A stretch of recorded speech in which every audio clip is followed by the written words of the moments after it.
Hello and welcome NXU students to FIN2100, Fundamentals of Financial Management. We're kicking things off with Module 1, and in this first explainer, we're going to lay the groundwork for, well, pretty much everything you're going to learn in this course. So, let's get right to it. So here's what we're covering today. First, we're going to talk about the big picture, the main goal of financial management. Then we'll dive into the 5 core foundations, which are kind of like the rules of the road.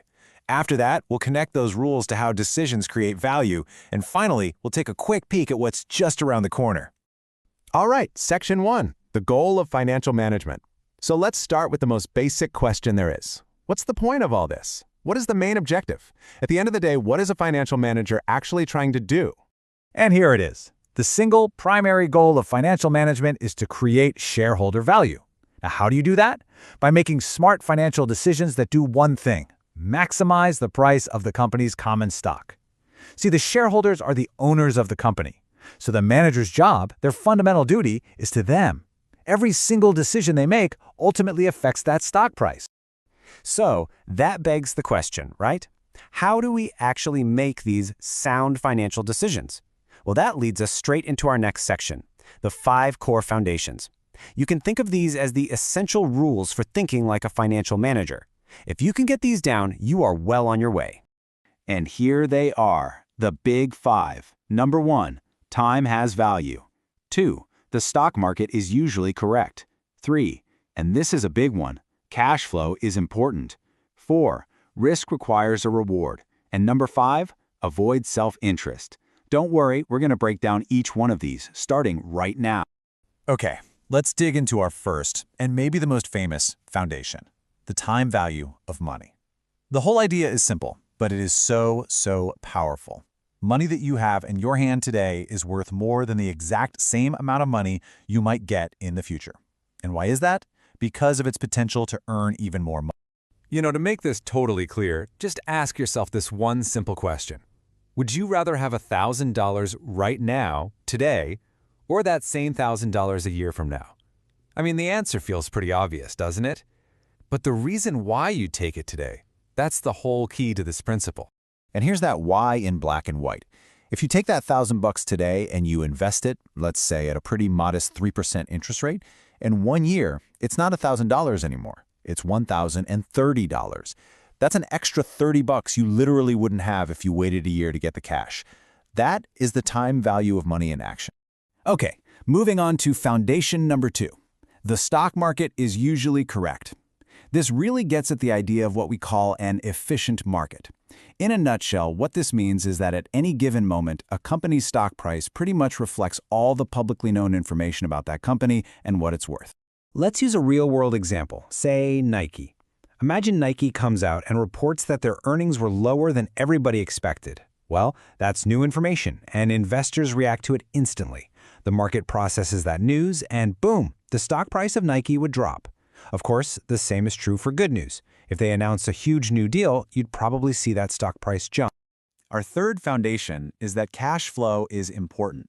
And honestly, a lot of people would argue this is the most important principle of them all. Because cash is the absolute lifeblood of a business. It's what you use to pay your employees, buy inventory, invest in new projects, to actually operate and grow. And this is why it's so important to understand the difference between profits and cash flow. See, profits, that's an accounting thing. It's your revenue minus your expenses on paper. But cash flow, that's the actual real money moving into and out of your bank account. You can have a company that looks profitable on paper, but goes bankrupt because they have no cash to pay their bills.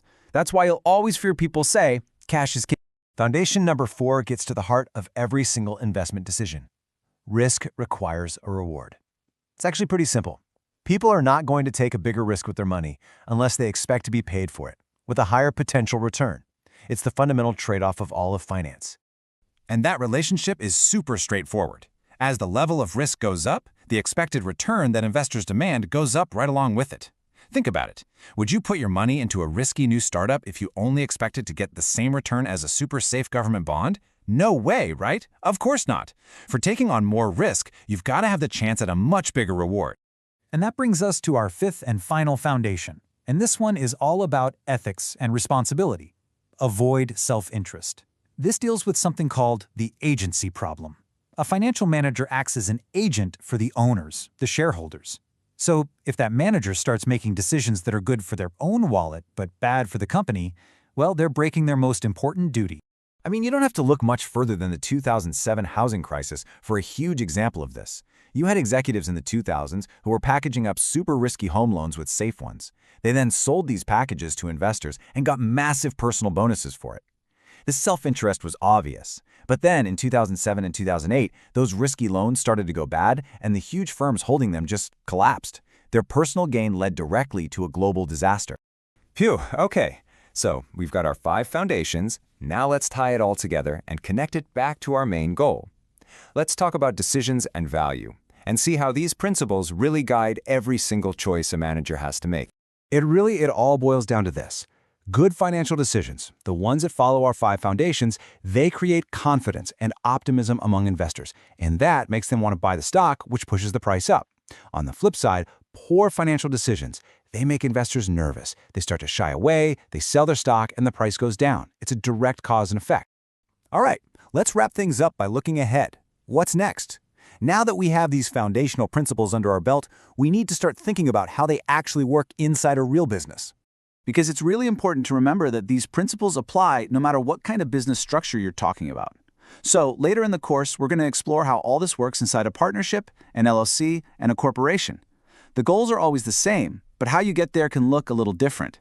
And that just about does it for our first explainer. We've really laid the foundation today, but trust me, this is just the start. So I'm going to leave you with this one question to chew on. Now that we have the foundations, how do businesses actually use them to decide which big projects to spend money on? That, my friends, is a topic called capital budgeting, and it's exactly where we're headed next. Thanks for joining me.